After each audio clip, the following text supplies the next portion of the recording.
Salam qadirli vatandaşlar, salam ähriban illeşler.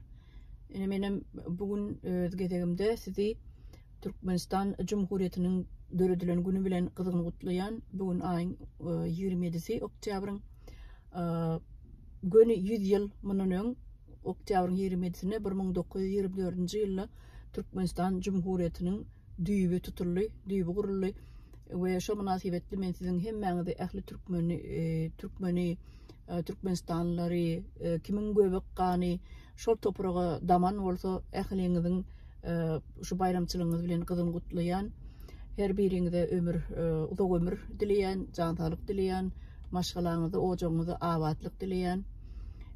Yeni bir zat ýatlatmakçy ertir 28-ine Oktyabr'ın 28'ine Washington'na biz protest etmekçi Türkiýanyň ilçixanasynyň öňünde saat 2'de ve ondan sonra Türkmenistan'ın ilçixanasynyň öňünde. Hemmäňize garaşýas, kimin